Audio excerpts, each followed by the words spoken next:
Hi, this is Nancy Yearout, and welcome to my show, High Road to Humanity. In every episode, I tell you powerful true stories filled with great wisdom that you can use in your own life as you strive for a higher road to travel. My featured guests will have their own unique stories to tell that enlighten your mind and your soul. So kick back, relax, and learn the secret to success when you take the high road. First touch, strong connection, it lays deep in your soul. Hi, this is Nancy Yearout, and welcome to High Road to Humanity. And I have a lovely lady here today. Stase Michaels is with us, and we're going to talk about dreams. And the book that I have in my hand here is A Dream Guide, 27 Kinds of Dreams Anyone Can Have. So this is what we're going to talk about. She's a dream expert.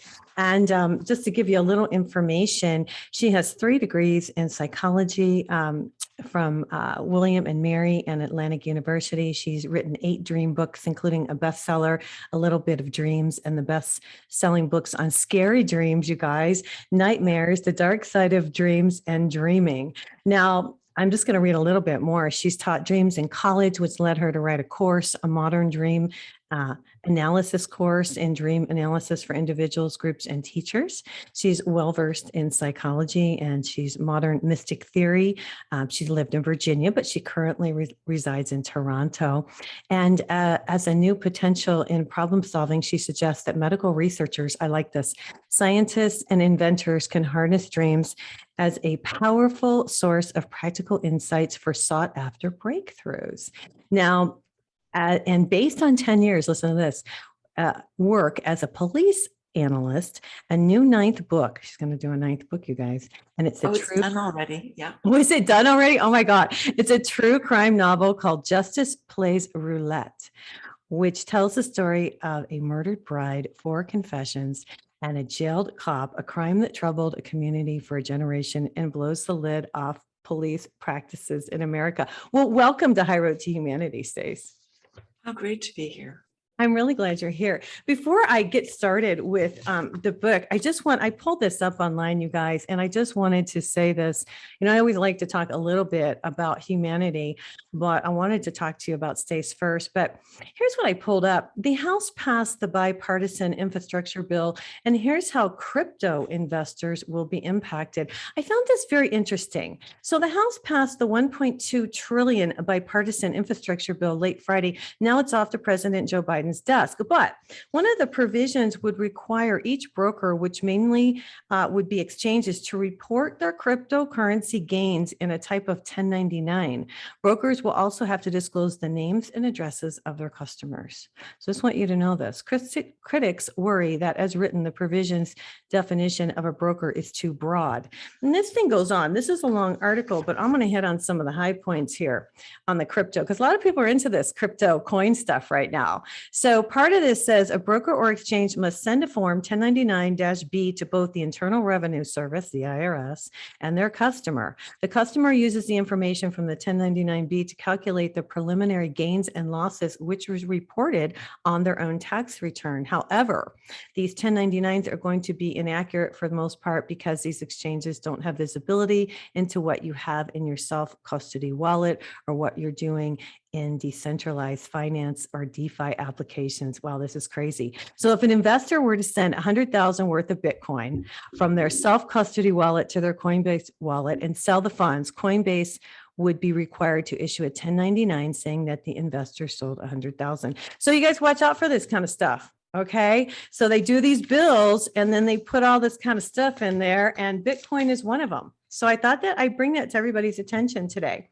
Now, since we have the dream analysis person here today, I just want to know, Stase, how did you even get into dreams? How did you start doing this? Well, dreams was something that I think I kind of took to like a duck to water. But the interesting part is, for me, it was kind of like a happy accident. After I read Carl Jung's book, Memories, Dreams and Reflections, which started a lot of people on dreams and dreaming and their search for meaning in their own lives with dreams. I tried to analyze my own dreams without reading any more books, without going to seminars for about 4 years. And I had kind of an idea in my head from a seminar that I had with the Edgar Casey Foundation. There was a snatch about how the story was important.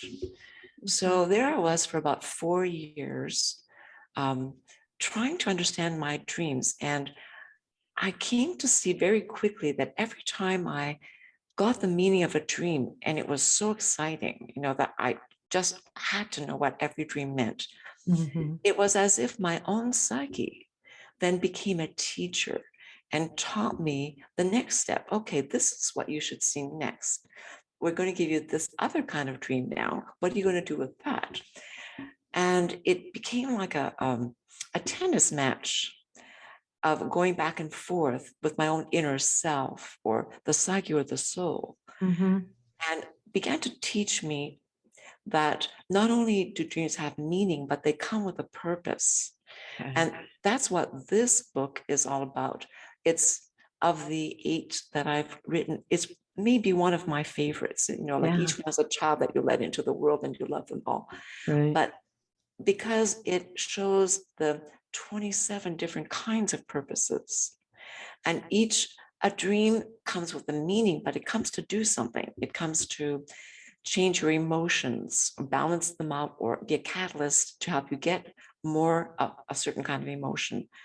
Or it can give you information that helps you with a decision, Right. or something about a relationship that you need to see.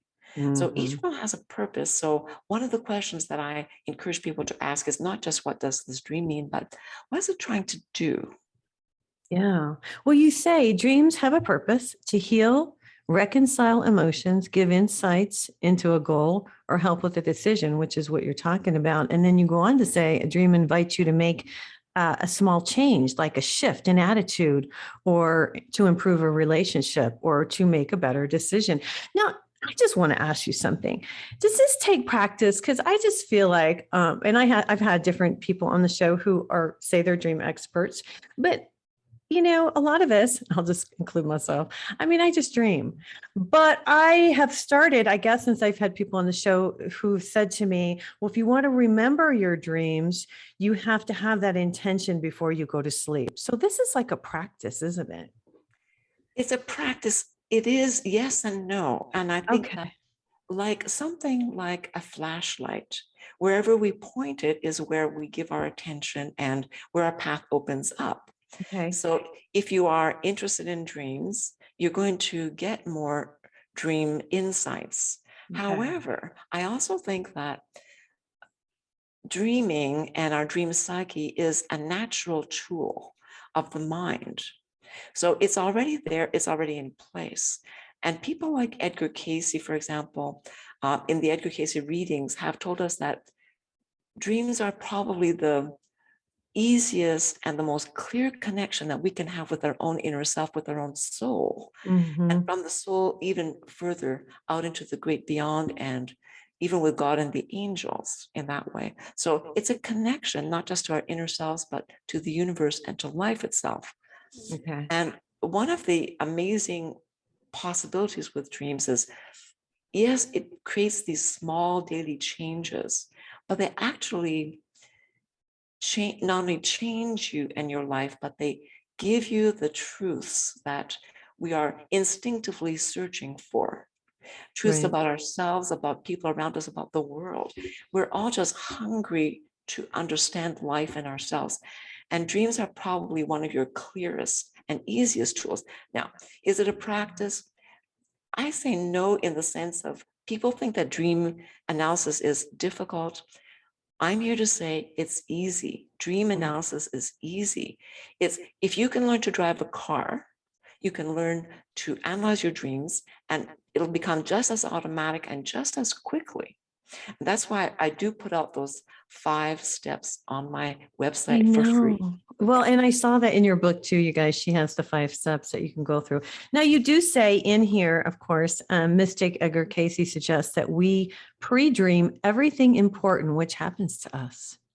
I think, Absolutely, isn't absolutely. that interesting? Yeah. Yeah, I have found that that's true. And most people don't notice because they're not watching their dreams on a regular basis.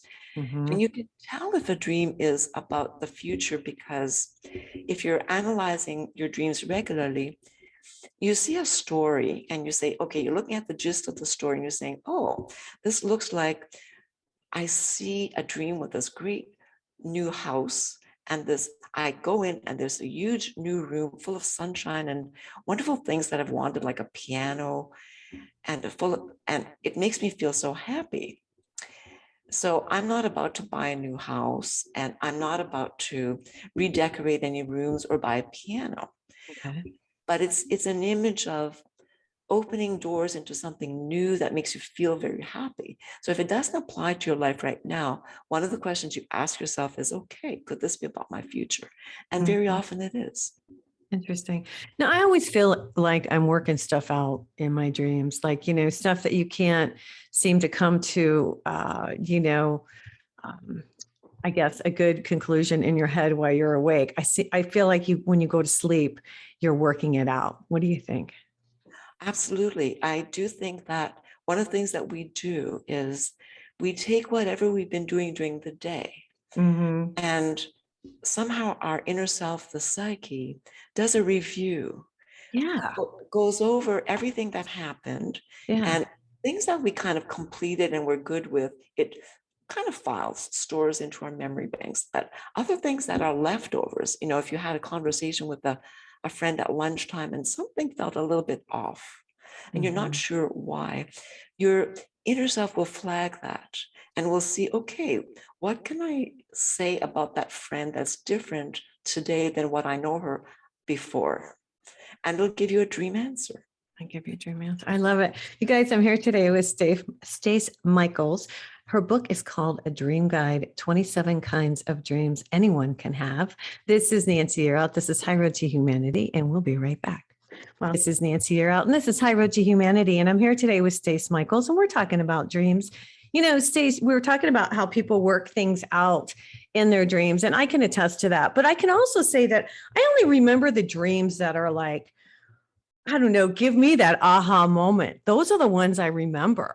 Like, those are the ones that really stand out. I don't remember most of the time, but if it's somebody like who has died and I dream about them, I'll remember. Or if it's something that really, like you talk about in the book, that can actually change how you feel about things. I've had those types of dreams. What do you suggest? Do you suggest that we start writing them down, or what do you suggest we do? Well, if it were up to me, I would shout from every rooftop to everyone, look at your dreams. Okay. This might give you a whole new perspective on life. Okay. It'll give you so much information and help you work your own things through, whether it's decisions or your feelings or relationships. Mhm. So I would definitely say it's worth it. And we may remember the big dreams, the ones that kind of hit us in the face, Right. uh, with because they're intense or just unusual imagery. And that's okay. But supposing that you had a choice in life to get from A to B, from one city to another to visit friends with a bicycle or a bus or a limousine. Okay. And to me, people who are not looking at their dreams every day are kind of like going through life on a bicycle in terms of self-knowledge and awareness of information that can help you so much with decisions with people, with your own inner peace and your own inner strength. Okay. So if you do use your dreams, I do believe that there's so much information, it becomes like having a ride in a limousine. You get somewhere faster, more comfortably, you're more safe. I don't know how people get through life without.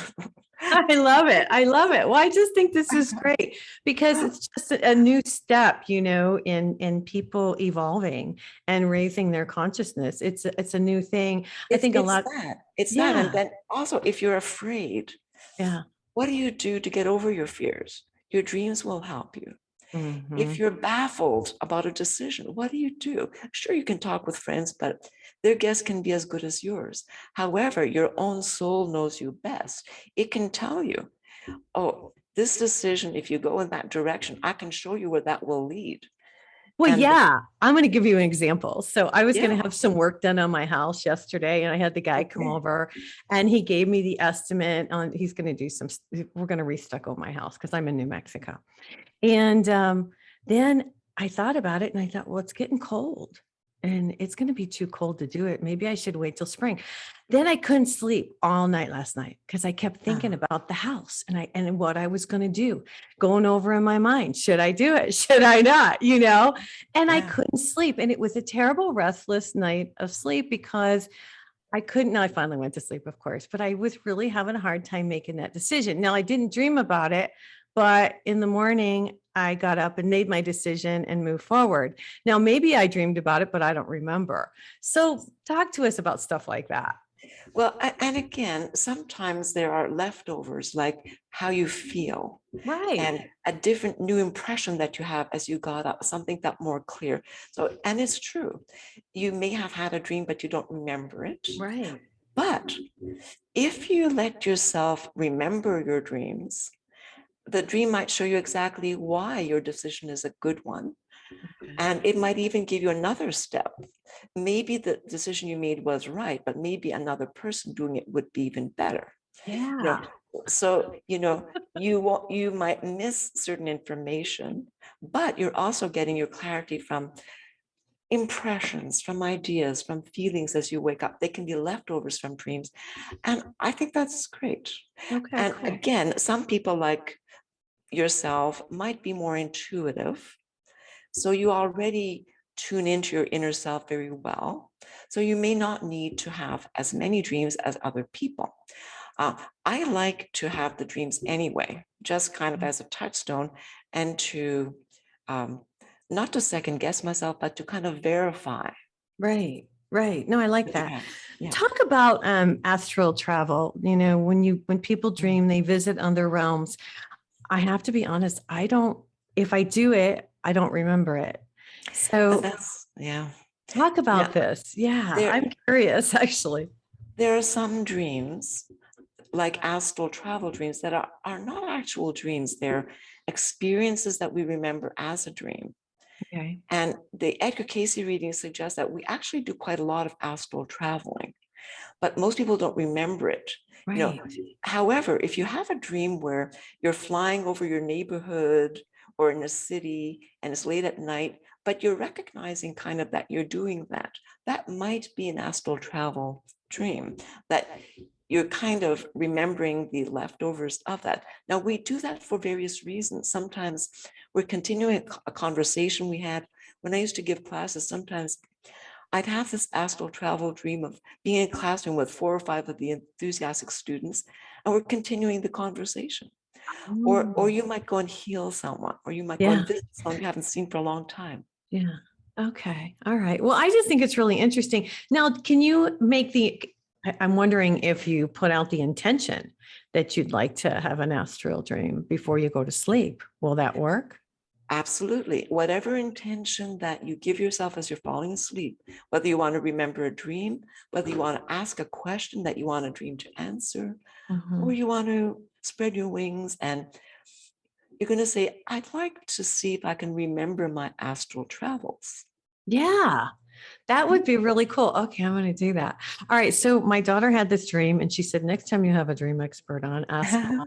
She dreams that she's had this reoccurring dream for years. I would say 15 or more years.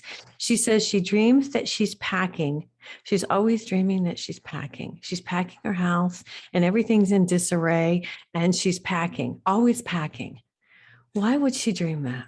Okay, well, if we look at the story, the gist of the story is that kind of putting things away. And as we're packing, we're moving, we're in transition. And the question that I would ask to see what it actually means for her is, what happened about 15 years ago? Did she have a move? Was she in transition? Was there a major turning point in her life at that time? Mhm. could, if you know that, for example, there was, Right.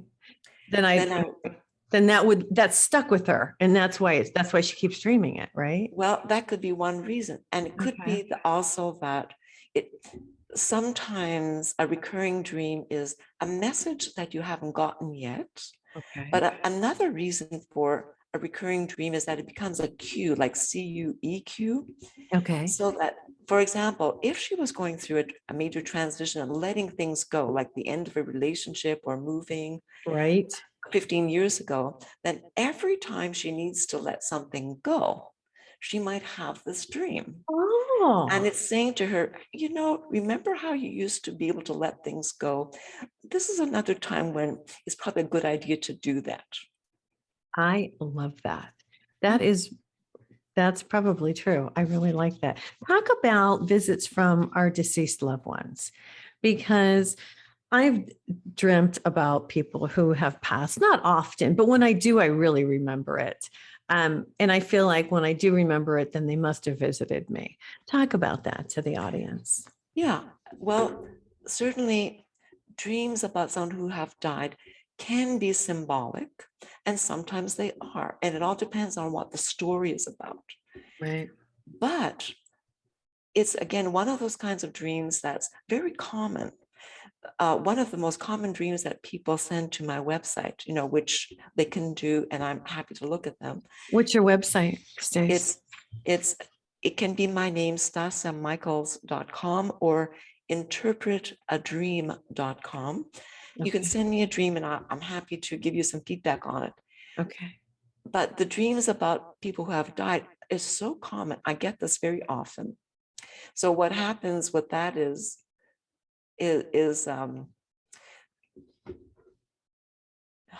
it's one of the kinds of dreams that are not actually a dream. It's a true experience that you remember as a dream. There's a reason that our loved ones come back. Very often, sometimes people are grieving so much and they need a little consolation. They need a reminder that that person still loves them. So it could be on an anniversary, like a birthday or a wedding anniversary. Mhm. Or sometimes there's a message that they want them just to know that there is an eternity. They feel like the loss is so permanent, but the dead person wants you to know, I'm alive. So they look and they seem so alive. And the ones that are real dreams about someone who has passed on are often about very short and simple. You feel loved or you feel their presence. Right. Which is comforting. All right. Now I'm pronouncing your name Stase. Is it Stasa? Stase is probably Stasa? Because American people probably say Stase, don't they? and it's that's okay too. Oh my gosh. Well, I'm going to say it's Stase Michaels is here today with me today. And her book is called A Dream Guide, 27 Kinds of Dreams Anyone Can Have. This is Nancy You're Out. This is High Road to Humanity, and we'll be right back.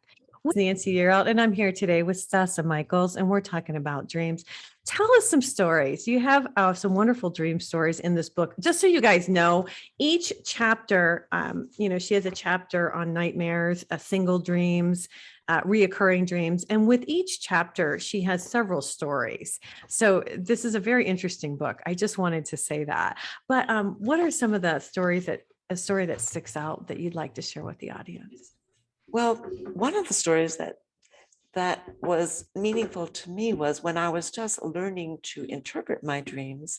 One of the first dreams that felt like a transformation and a healing was, and I was still in college at the time. It was, I was in an art class, and here's the art professor going around to each student and checking their work. And I'm just dreading that he's going to see mine because mine is just a mess. It's just these squiggles on a page and they look horrible. Oh my gosh. And so I'm just dreading as he comes near.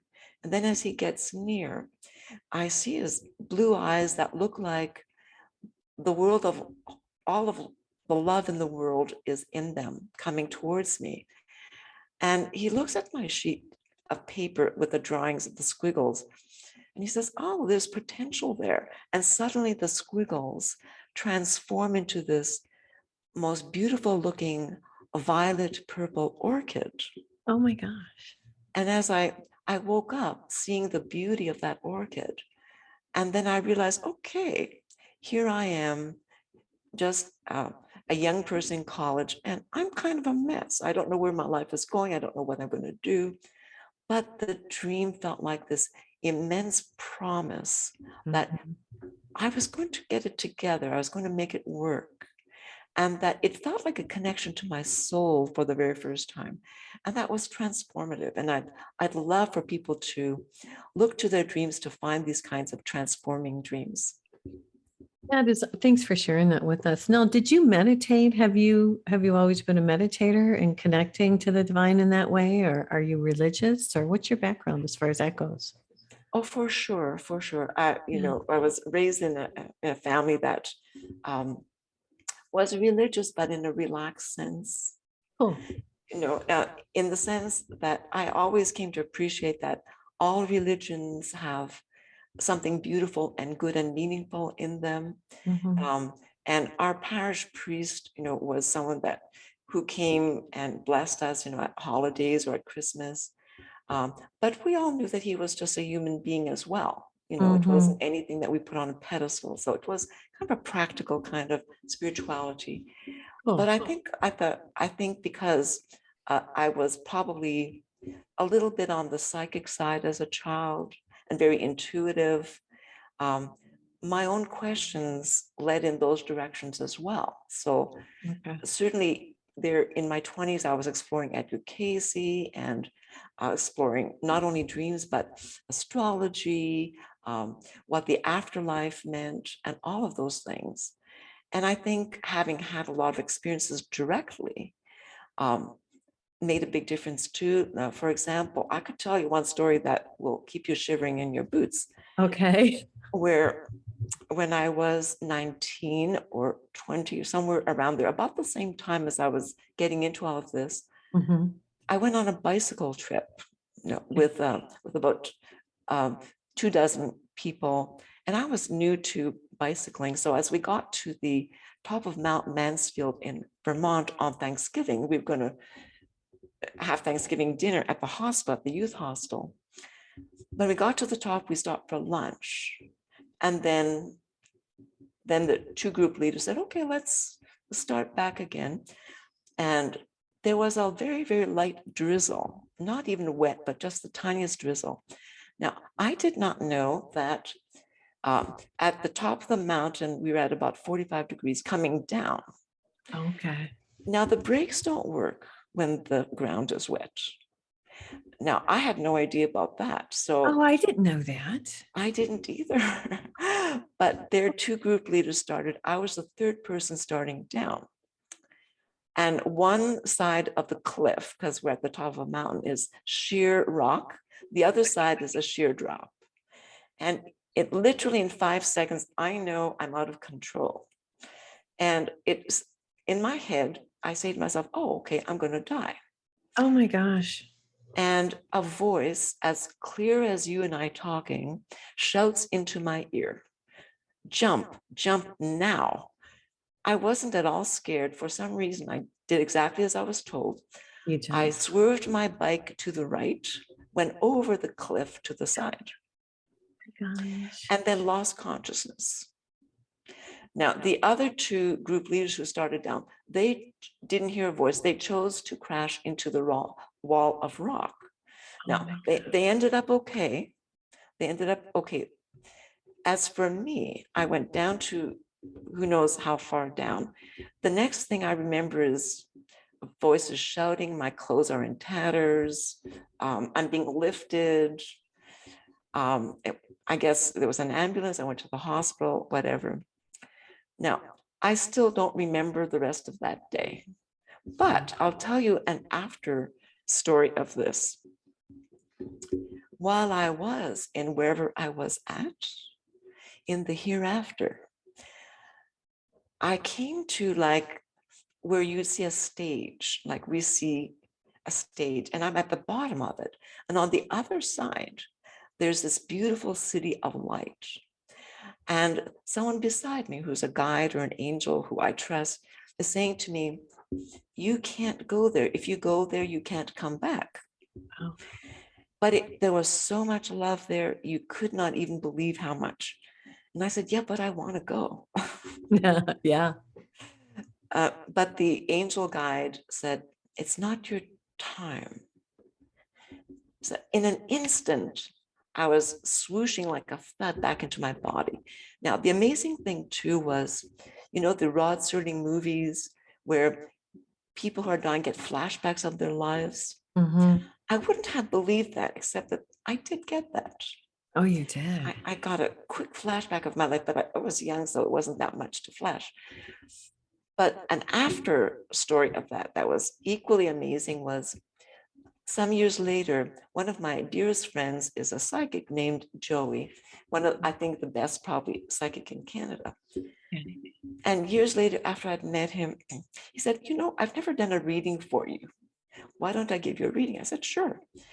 So the first question he says to me, as the strangest conversation you ever heard, he says, Stase, I know you as a practical person, but did you ever jump off a cliff? Oh, and you said, yes, you did. And I said, yeah, by the way, yes, I did. Mm. And what he said to me was, angels carried you down.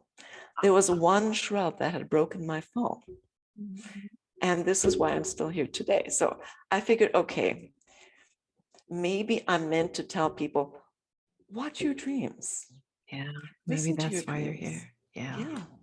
I'm hoping that I would love everyone to understand how valuable dreams are. I'm really glad you're here today because I don't think people do. I really don't. I've never really taken them as seriously. I'll just speak for myself, but I have not taken them as seriously as I probably should have. Being, as you said, because I'm so intuitive, I think I just try to work things out. But gosh, if I made an effort, maybe I could maybe I would know more things. You know what I mean? You never know. Try it.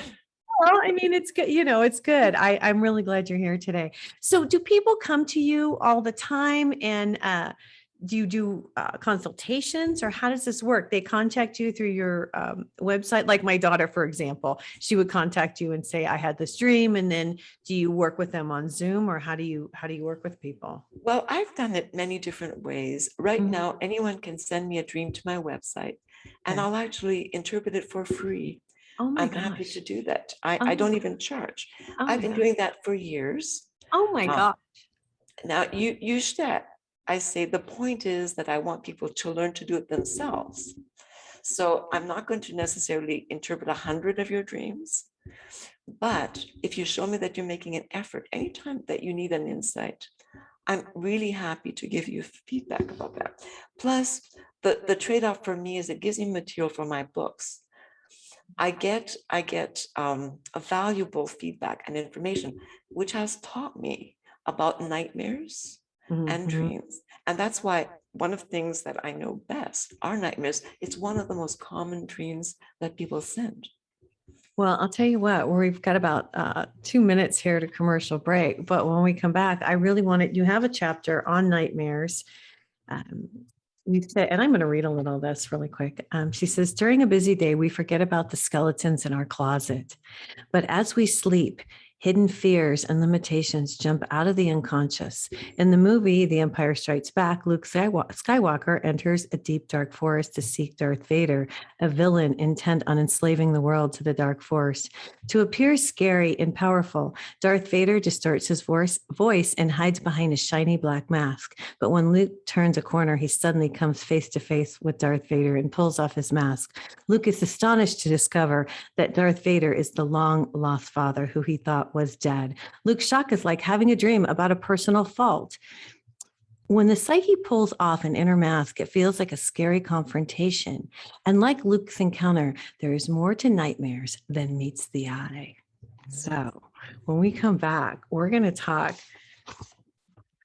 to Stase Michaels about nightmares. And this is Nancy You're Out. This is High Road to Humanity, and we'll be right back. Nancy You're Out, and this is High Road to Humanity. And I'm here today with Stase Michaels, and we're talking about dreams.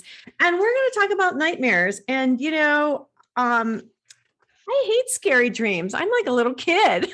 I don't like movies, and I don't like scary dreams. I'm very sad to hear that, because my whole point about scary dreams is that they're really normal dreams. They're Are just they? regular dreams. Okay, that talk are- to us. that They put on a scary costume or a mask. And the reason that they do that is because of our underlying anxiety or fear, something that we're pushing away, which then makes it scary. But if we could approach every dream, including nightmares, as if it's a friend talking to you, your best friend giving you a message, a conversation of something that you want to hear. If you look past what's scary, look for the message, and you'll find something amazing. Why do you think we get these scary dreams? Because is it so we pay attention to the message? Is that what this is? I think there's kind of several kinds of scary dreams.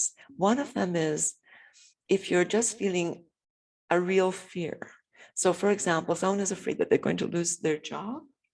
So if they lose their job because the company is downsizing, so some employees are already let go, they're afraid they're going to be next. So they Right. start to dream that they look at their bank account and the amount is like $0 or $100, because that's a real fear dream and nightmare.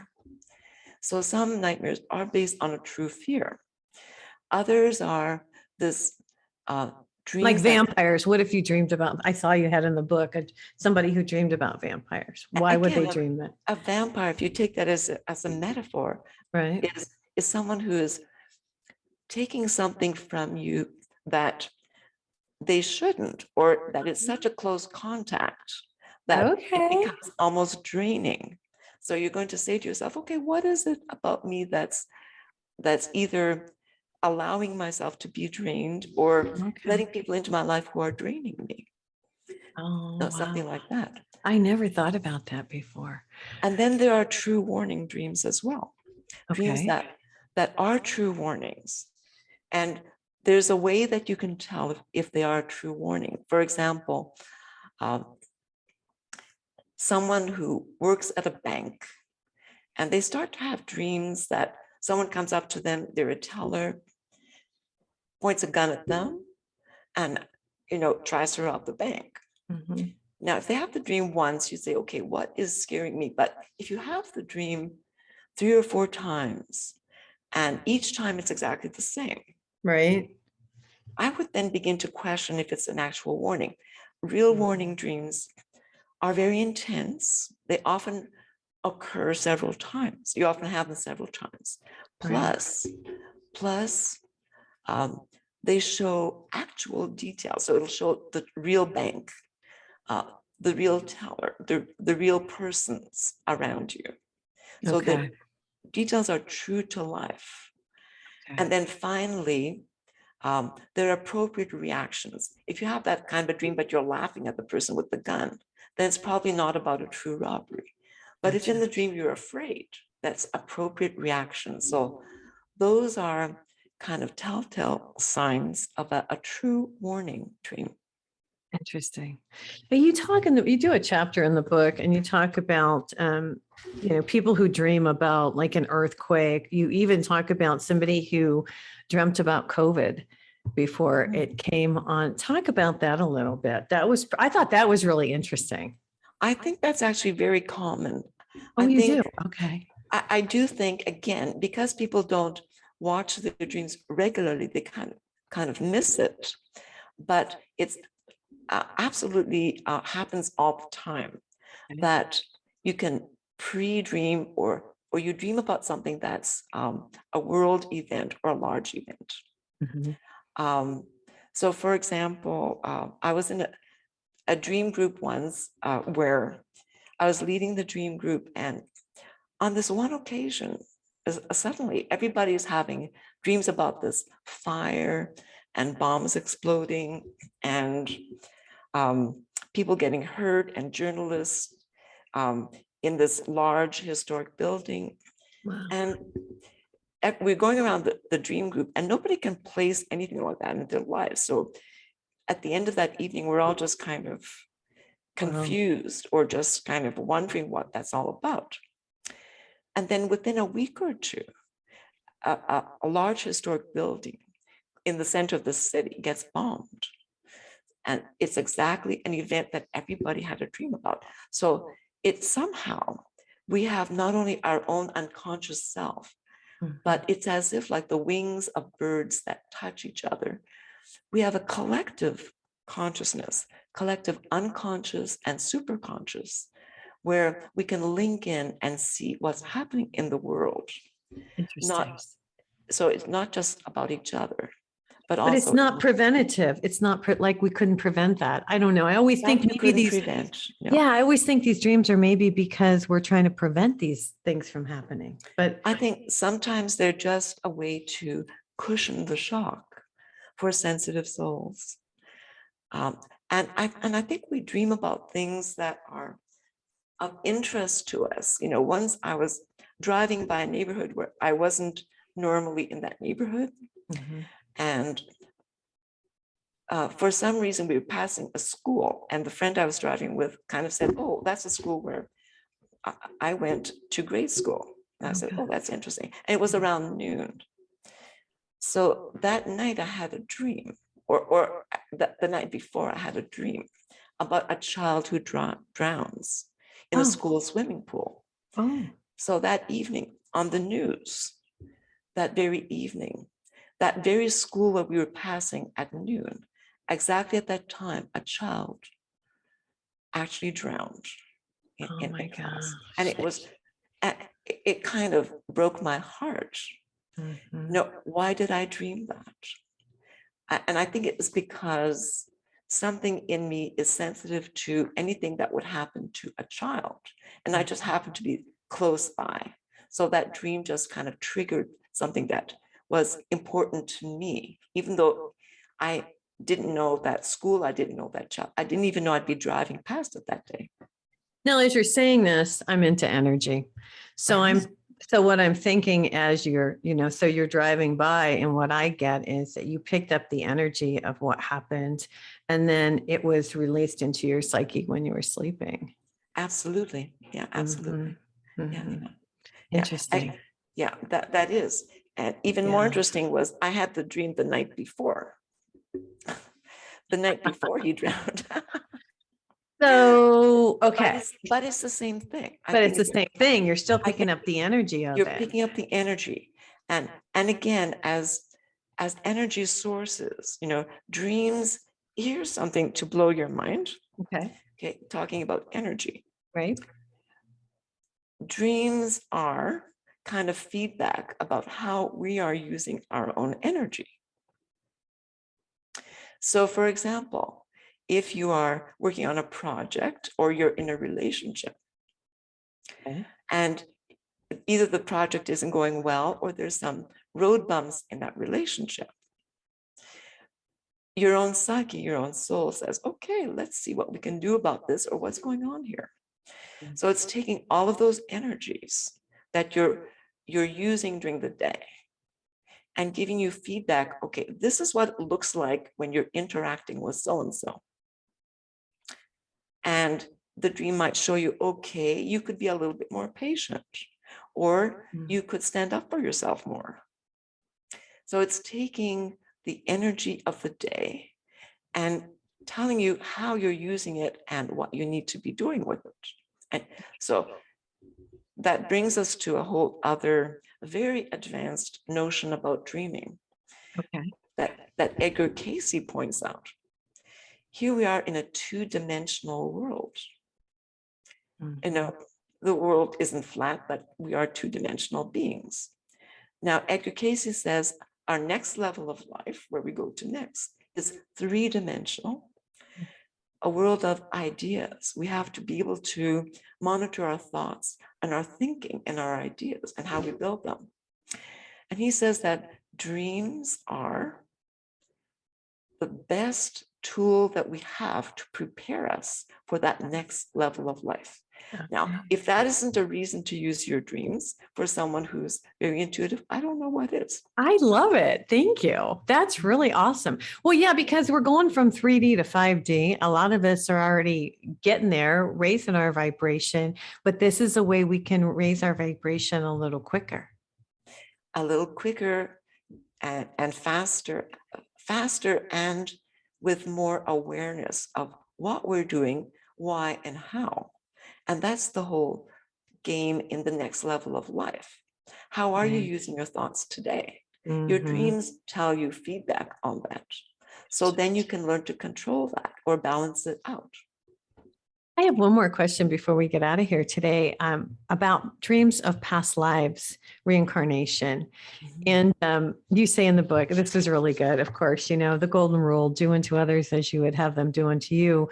And so the goal is, you say, to learn the rules of life, and eternity is God's gift of time and space so that each can learn and grow at their pace. And that's what I always say about everybody waking up right now. We're all kind of waking up at our own pace, and we're down here and we're living this. But how do you know if you're dreaming something that's from a former life? Like, how do you know that? Well, there are definitely clues. Often the dream starts with something that brings you to the past. It can be a calendar that's working backwards, or one person had a dream of Oh, Tchaikovsky's music, 1812, which okay. was a particular year. And it brings you into a past time period. You see different costumes. You might see people that you recognize. Mhm. I remember, and something in the present is kind of like a note on a harp that stimulates that memory. For example, when I was in college, I was a little bit shy at first, and later became more outgoing. Right. But in one of my first classes in psychology, there was a young man, as we were waiting to go into the class, we were sitting on a windowsill. And then we became very good friends. And I Mhm. noticed that every time, we do something, whether we're studying or going out or doing something, every time he said goodbye, he did this little bow, just a very little bow. How cute. And yeah, and I didn't notice until one day I kind of noticed. I said, gee, isn't that interesting? Nobody does that. And that night I had a dream. And we were back into like a court of some kind in ancient times. And I was at the bottom in these courtly gowns, like a lady in waiting or something. And he was at the top of a staircase, like some kind of a nobleman. Oh, wow. And as he came towards me, he gave me this little bow. And this was such an easy friendship. I could easily believe that we were friends in a past life. Interesting. That's And there was the wonderful. dream. Yeah. There we go. Thank you for sharing that with us. I really appreciate it. We got to get out of here today. Stace, tell everybody how they can get in touch with you. By all means, go to my website, interpretadream.com or stasemichaels.com.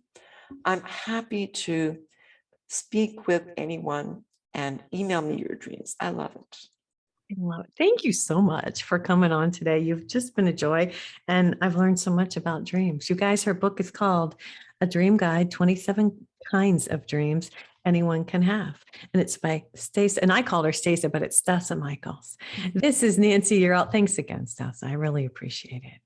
This is Nancy. You're out. This is High Road to Humanity. We'll get out of here for today. Everybody have a terrific week, and God bless. Take care. Connect the dots and keep the motion. Can achieve your goal. Let's hit the high road. Hey, you guys, join me next week on The High Road for more stories filled with wisdom, love, and hope for our future. Have a fabulous week, and know that by staying on the high road, you will make it to your destination. Visit my website, nancyyearout.com, where you can book a private session to learn how to tap into your own abilities. And check out my YouTube channel. It's Nancy Yearout's High Road to Humanity. You can achieve your goal.